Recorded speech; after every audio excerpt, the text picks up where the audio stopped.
All right, let me start off by saying the Pope has lost his mind, and I will get to that statement in just a second. But before I do, I need to preface that statement by reminding everybody of something that I oftentimes remind myself of, and that centers around the fact that as we approach the last days, we are going to see a movement in the direction of a one world religion. How do we know that? Because in Revelation chapter 13, we read about the final Antichrist and what he is going to end up doing and the type of man that he actually is. We know that he is a non-religious man, that he is evil, he is filled with hatred in his heart towards the Jews, he's filled with hatred in his heart towards Christians. Those are all things we know.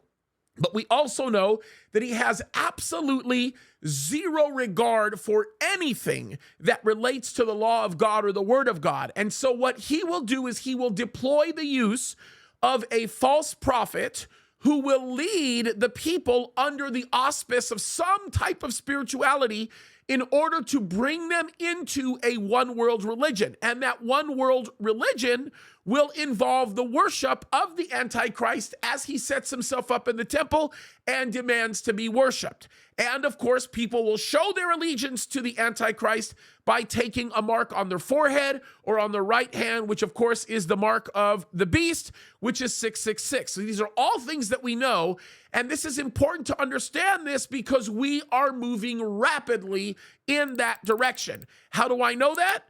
Look at articles like the one I'm about to read.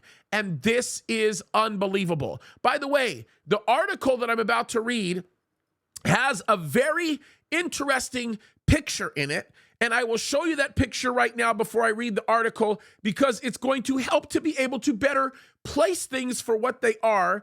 But look at this picture. This is a picture, and it's an important one to sort of frame for everybody. This is a picture of Pope Francis and Sheikh El Taib in Abu Dhabi kissing. Now, this is not some weird, freaky deaky kissing thing that they're doing. This is a common Middle Eastern practice. It's a common greeting, and it's something that is done. But what this picture is indicative of, and let me show this to you again, is this is indicative of a culture and a mindset that is really teaching people to accept all the religions at once and not necessarily accepting people for the views that they have. Listen, there's a lot of people that have different views about different things, different religions, and just like God respects their free will, so do I. If you want to worship God that you call something else, hey, fine, that's in between you and your decision. That's what you choose to make, and eventually it'll be in between you and your God. But when you begin to have a religious leader like the Pope actually urge Catholics to join Muslims for prayers and for meals during their holy month of Ramadan, you have a problem. Because you're not praying to the same God. And this is the problem that we have right here. This is absolutely crazy. The Diocese of Bergamo, citing Pope Francis's directives on interreligious dialogue, issued a communique on Monday urging priests to seek out opportunities for interreligious dialogue during the holy month of Ramadan by invite the faithful to join in praying with Muslims and joining in the iftar ritual meal. Folks, I am not kidding. I am not kidding. Let me read this article to you. Matter of fact, I just read the first portion of this article. It says this. This is in the Catholic Herald. It says, the letter from the Northern Italian Diocese asks the faithful to pray a continuous realization of all the dimensions that might make up humanity desired by the Creator. Folks, that's no joke. Let me read that again. They're asking them to pray for a continuous realization of all dimensions that make up humanity desired by the Creator, and for a, quote, continuous growth in the dialogue between peoples and different faiths.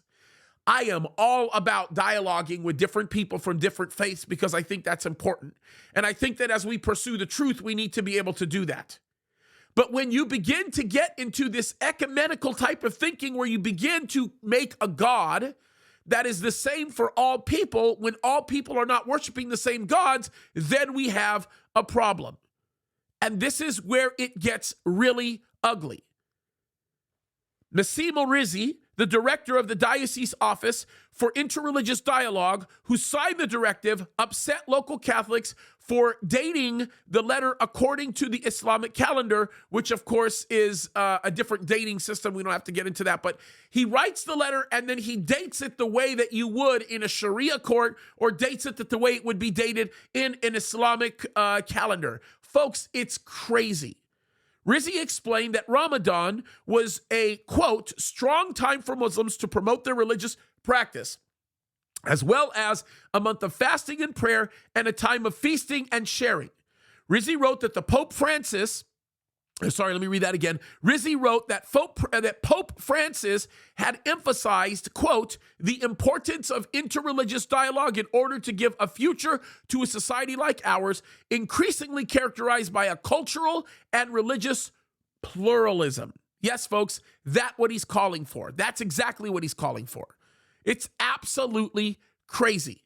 He comments about all of this in the Catholic Herald, and he goes on to say some absolutely crazy things that are going on. Robert Spencer, by the way, talks about this.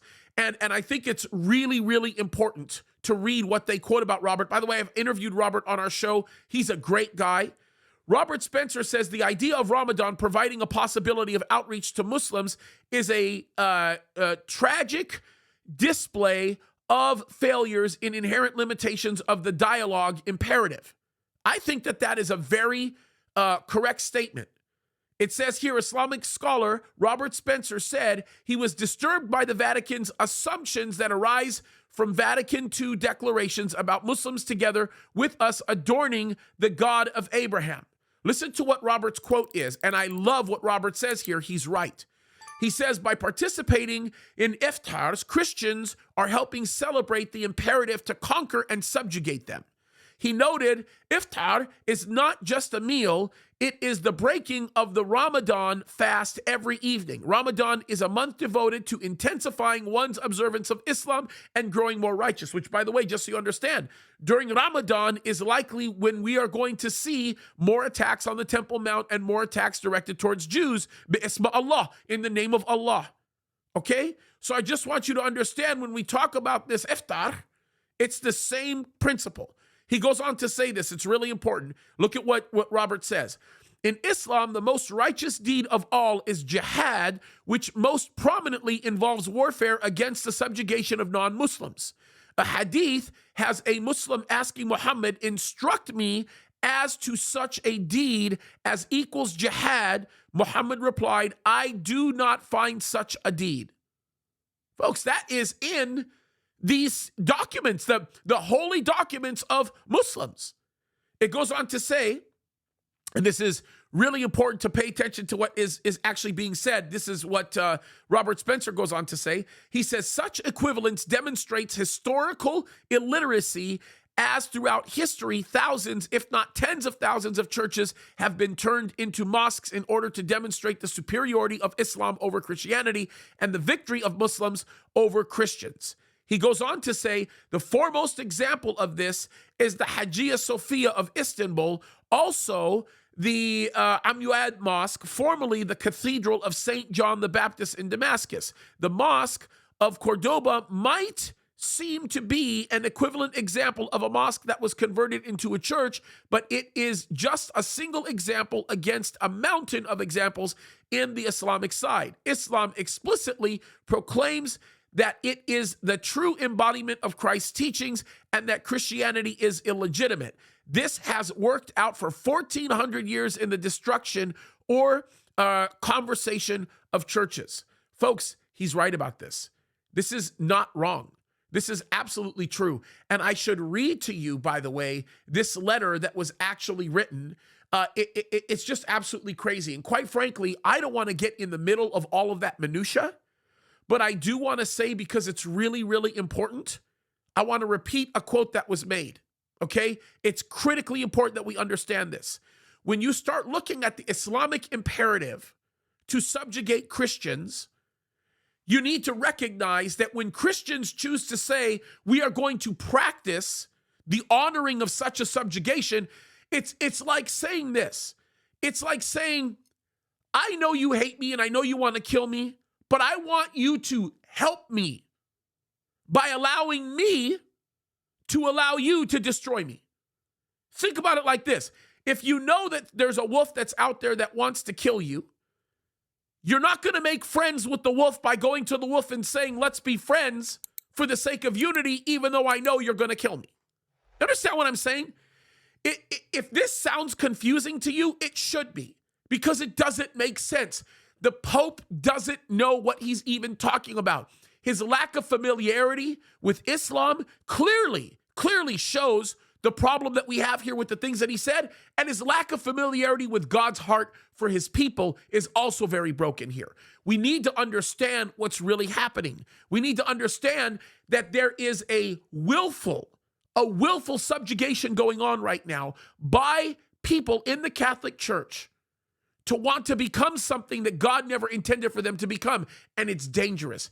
And the Pope is at the forefront of all of this. Folks, do we understand how absolutely crazy this is?